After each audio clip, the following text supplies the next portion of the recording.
Hello guys, আসসালামু আলাইকুম।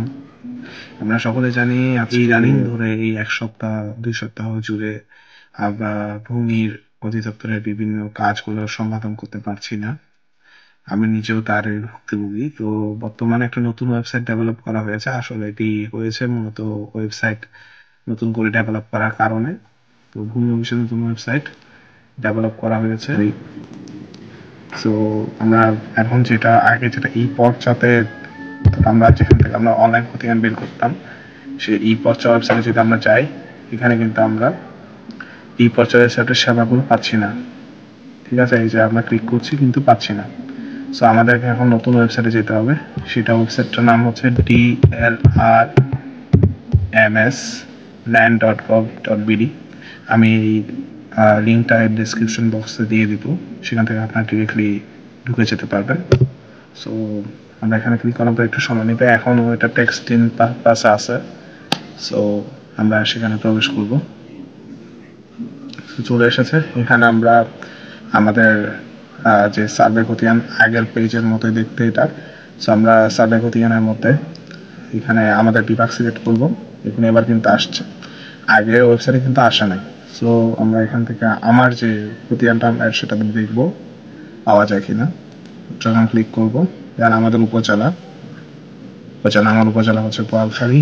দেন হচ্ছে খতিয়ানের ধরন, যার যেহেতু খতিয়ানের ধরনটা আছে সেটাকে সিলেক্ট করে নেবেন। তো দেন আমরা মৌজা নাম্বার দিয়ে সার্চ করলে আপনারা সেগুলো আপনাদের যে লিখিত খতিয়ান আছে সেখানে আপনাদের মৌজার নামটা পেয়ে যাবেন। আমার মৌজার নাম্বার আমি জানি, সেটা হচ্ছে 22।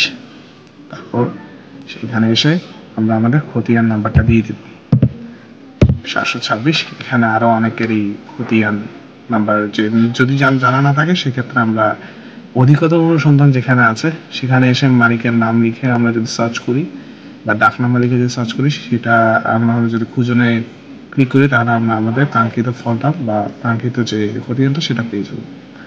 সেক্ষেত্রে আমি আমার খতিয়ানের নাম্বারটা যেহেতু জানি, সো আমরা খতিয়ানের নাম্বারেই আমার ক্ষেত্রে খতিয়ানের নাম্বারটা লিখে খুঁজনে ক্লিক করব। দেন আমাদের যে নির্দিষ্ট খতিয়ান সেটা পাওয়া গেছে। দেন আমরা ডাবল ক্লিক করব। এখানে আমাদের খতিয়ানটা দেখানো হচ্ছে। দেন আমাদের আগে যেখানে এই জায়গার মধ্যে আবেদন করুন একটা অপশন ছিল, এখন বর্তমানে সেটা ঝুড়িতে রাখুনে ক্লিক করতে হবে। তো আমার এখানে একটা মেসেজ দেখাচ্ছে যে এই খতিয়ানটা ইতিমধ্যে ঝুড়িতে আছে। সো আমাদের এই খতিয়ানটা অলরেডি ঝুড়িতে আছে। সো আমাদের আর নতুন করে ঝুড়িতে রাখতে হবে না, আপনাদের ক্ষেত্রে ঝুড়িতে চলে যাবে। এই যে এখানে একটা ঝুড়ি দেখা যাচ্ছে, এখানে 1 দেখা যাচ্ছে, কারণ আমি একটাই খতিয়ান রেখেছিলাম। এখানে ক্লিক করব। এখান থেকে এই যে আমার খতিয়ানটা দেখা যাচ্ছে, অনলাইন কপি। আপনারা সার্টিফাইড কপির ক্ষেত্রেও আবেদন করতে পারেন ক্লিক করে। আমরা চেক আউট অপশনে ক্লিক করব। একটু সময় নিচ্ছে। দেন আমাদের এখানে একটা লগ ইন পেজ আসবে। যাদের এই লগ ইন পেজটা নতুন করে যারা করবেন বা নতুন করে যারা অনলাইন কপি বের করবেন, তাদের ক্ষেত্রে অবশ্যই রেজিস্টার বাটনে ক্লিক করতে হবে আগে। তারপর আপনারা এখান থেকে আপনাদের নামটা দিবেন। আমার কিন্তু রেজিস্টার করা আছে, তারপর আমি দেখাচ্ছি।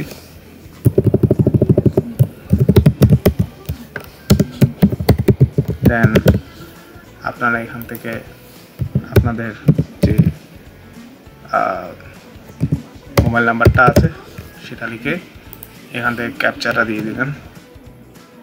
আচ্ছা, এই যে এখানে দেখাচ্ছে এই নাম্বারটি অলরেডি ব্যবহার করা হয়েছে। তো আপনাদের এই ধরনের মেসেজ আসবে যদি আপনারা আগে থেকে রেজিস্ট্রেশন করে রাখেন, বাট আপনাদের দেখাবে না। তারপরে আমরা এখান থেকে আমার যেহেতু লগ ইন আমার যেহেতু অ্যাকাউন্ট আছে, আমি এখানে লগ ইন করবো। আবারও লগ ইন অপশনে ক্লিক করবো। দেন এখান থেকে আমার নাম্বারটা আবার দিয়ে দিব এবং আমার পাসওয়ার্ডটা আমি দিয়ে রেখেছিলাম আগে। আপনারা যদি দেখতে পান এই ধরনের একটা পেজ আসবে যে খতিয়ান দেখেন। আমার এখন কিন্তু 100 টাকায় নেওয়া হচ্ছে। তো ফি পরিশোধের মাধ্যমে 1 পে। তো আমরা 1 পে এখানে আমরা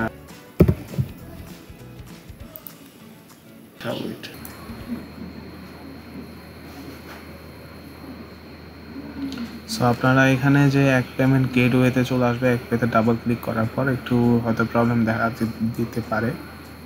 আপনারা এখান থেকে আপনাদের যে সুবিধা মতো যে পেমেন্ট সিস্টেমটা আছে আপনার বিকাশের মাধ্যমে মূলত এটা পেমেন্ট করব। আমি কার্ডের মাধ্যমেও পেমেন্ট করতে পারি, বাট আমি বিকাশের মাধ্যমে করে থাকবো। সো বিকাশের মাধ্যমে পেমেন্ট করে দেখাচ্ছি। আপনাদের প্রথমে বিকাশে টিক চিহ্ন দেওয়ার পর দেন আমরা এখানে কন্টিনিউ দেওয়ার পর পে 100-তে ক্লিক করব। দেন আমাদের বিকাশ নাম্বারটা দিবেন, বিকাশ নাম্বারটা দিতে হবে, আমি আমার বিকাশ নাম্বারটা দিয়ে দিব।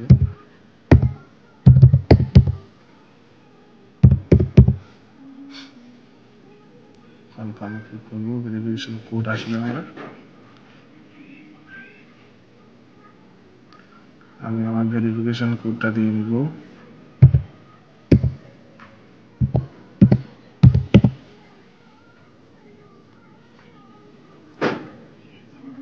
আমার পিন নাম্বারটা দিতে হবে এবার।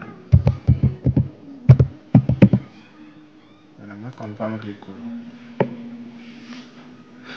একটু সময় নেবে।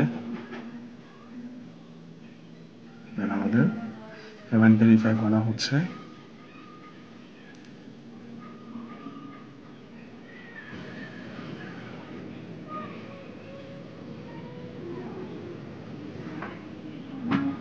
এখান থেকে আমাদের যে আবেদনের ফিটা সেটা বা আমাদের রসিদটা সেটা আমরা পেয়ে যাব। সো এই হচ্ছে আমাদের রসিদ, আমি সেভ করে নেব, দেন ক্লোজ করে দেব। এখানে আমাদের খতিয়ানটা দেখা যাচ্ছে, সো আমরা খতিয়ানটা এখান থেকে ডাউনলোড করে নেব।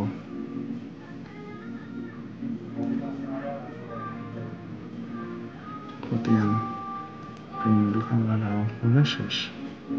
ঠিক আছে, সো এইভাবে আমরা আমাদের যে কাঙ্ক্ষিত খতিয়ানটা এবং আদার্স যে সার্ভিসগুলো এখন থেকে পাবো এই ওয়েবসাইটের মাধ্যমে।